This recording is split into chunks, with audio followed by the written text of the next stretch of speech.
rasuulkeena calayhi salaatu wasalaam ayaa saxaabadiisa qaar ka mid oo meel fadhiya ayuu nebigu u yimiday markaa buu nebigu ku yidhi maxaad hadal haysaan balii sheega markaasay yidhahdeen saacadda qiyaamada ayaan hadal haynaa waa zamankii waa 1400 oo sano ka hor intay saxaabadu meel ay fadhiistaan bay ka sheekaynayeen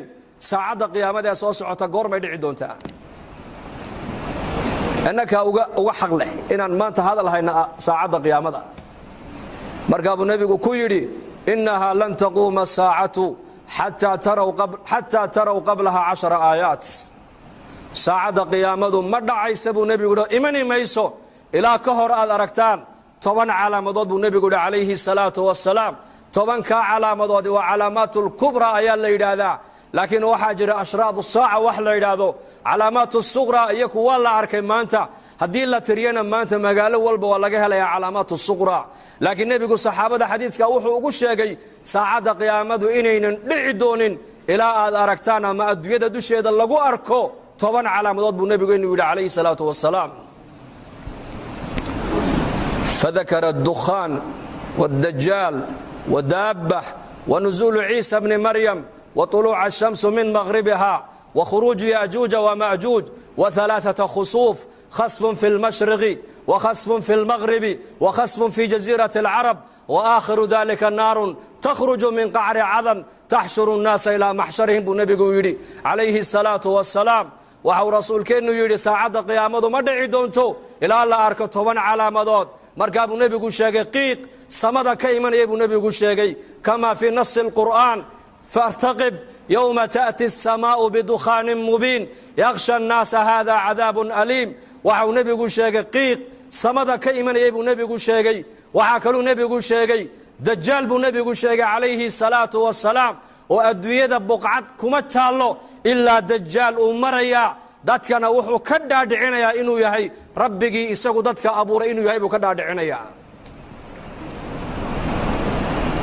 wa sharru ghaa'ibin yuntadar ayuu nebigu yidhi fadajjaal fa sharru ghaa'ibin yuntadar aw as-saa'a wa saa'atu adha wa amar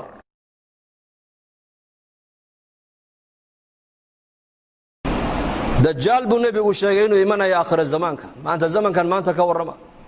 saxaabada rasuulka ridwaanullaahi calayhim ajmaciin axaadiista dajaal ku saabsan markuu nebigu uga warramayo waxay yidhaahdeen waxaan moodi jirnay sida uu hadalka nebigu quluubtooda u saamaynayey dhirta naga dambaysa inuu dajaal ku jiraan u malaynayna asxaabtu yidhahdeen waa 1400 oo sano ka hor weeyaan waxaas uu nebigu ka warramayo innagana maanta zamankeenna ka warrama corona virus baa maanta caalamka oo dhan wareeriyo la hadal haya xanuun amar ilaahay ku socda oo jundun min junuudillaahi ah oo qofkii ilaahay ugu talagalay ma qof kale aan ku dhacayn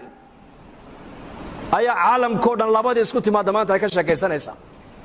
saxaabaduna 1400 oo sano ka hor waxay ka sheekaysanayeen dajaal inuu soo socdo marka uu nebigu dajaal uga sheekaynayana bay yidhaahdeen waxaan u malaynaynay yaqiinta khabarka nebiga ay u qabaan dhirta naga dambaysa dajaal inuu ku jiraan u malaynayna asxaabtu yidhahdeen dajaal buu nebigu sheegay inuu adduunkao dhan marayo janno iyo naar wax u eg buu wataa waxa uu nebigu leeyahay calayhi salaatu wasalaam qof walii qofkii isaga rumeeye raacana waxaa jannada u wato ayuu ku tuurayaa dad alliya dadkii isaga inkira yidhaahda rabbi ma tihide kaafir dajaal ayaa tahayna naartuu ku tuurayaa markaa buu nebigu leeyahay calayhi salaatu wasalaam 10 aayadood ee suuratul kahf ninka akhrista maalintii ilaahay fitnada dajaal waa ka badbaadiyaa buu rasuulku yidhi wa fi riwaayatin 10 ka dambana nebigu waa sheegay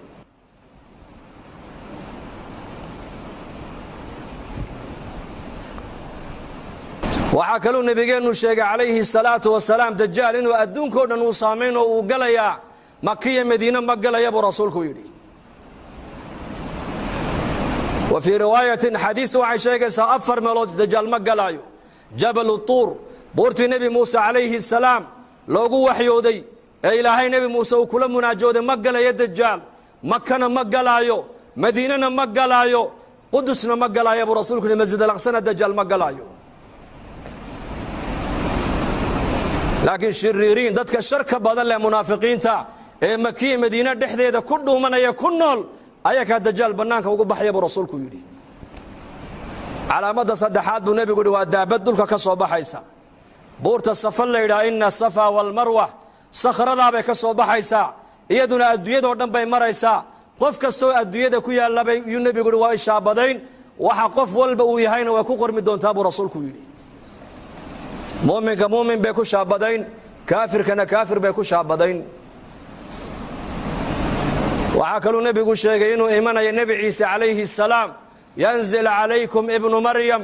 xakaman cadalan fayaksira asaliib wayaqtula alkhinziir wayadacu aljizyata. nebi ciise calayhi salaam ayaa dushiinna ku soo degi doona buu rasuulku yidhi, xakaman isagoo xaakima, shareecadda islaamku adduunyada ku xakumi doonaa, uu cadaalad fali doonaa, dulmiga maanta aqal walba iyo mujtamac walba saameeyey uu ka rafici doonaa. saliibka gaaladu ay yidhaahdaan nebi ciise lagu xidho lagu daldalayna uu jebin doonaa. cadaaladda islaamku adduunyadoo dhan ku xakumi doonaa buu rasuulku yidhi.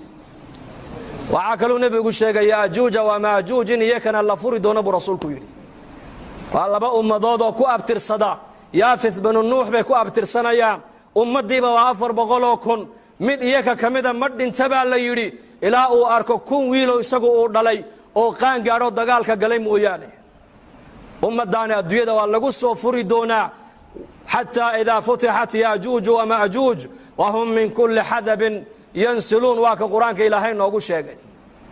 waxaa kaluu nebigu sheegay ashamsu buu nebigu yidhi calaamadda lixaad waxaa ka mid a cadceedda oo ka soo noqota meeshay ka dhacdo. laba marxalo qofku intaynan soo gaadhin hadduu toobadkeenna buu nebigu yidhi toobadda ilaahay jalla wacalaa waa ka aqbalaa. laba marxaladood, naftu markay ka soo baxdo jidhka oo dhan ee halkaa hunguriga dhuunta iskugu timaado, hadduu yidhaahdo qofku markaasaan ilaahay u soo noqonayaa, toobaddaa laga aqbali maayo. nacam, hadday cadceeddu galbeed ka soo noqotona albaabka toobadda waa xidhmay buu rasuulku yidhi. 3 meeloodoo adduunyada ku taallana buu nebigu yidhi dhulka ayaa gu'i doona. khasfun fi lmashriq, dhulka cadceeddu ay ka soo baxdo, waddanno dhan iyo ummado dhan baa la waayi doonaa. calaamadda 7aadi waa taas. calaamadda 8aad buu nebigu yidhi khasfun fi lmaqrib,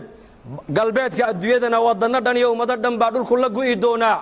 calaamadda 9aad buu nebigu yidhi khasfun fii jasiirati alcarab, jasiirati alcarab dhexdeedana dhul iyo ummado dhan baa la waayi doonaa. calaamadda 10aad buu nebigu yidhi walaalayaal waa naar ka soo baxaysa cadan, magaalada cadan gunteeday ka soo bixi doontaa, banka qiyaame dadka ku soo ururin doontaa buu rasuulku yidhi. 10kaa calaamadood baa ka soo horreeyey buu nebigu yidhi saacadda qiyaamada.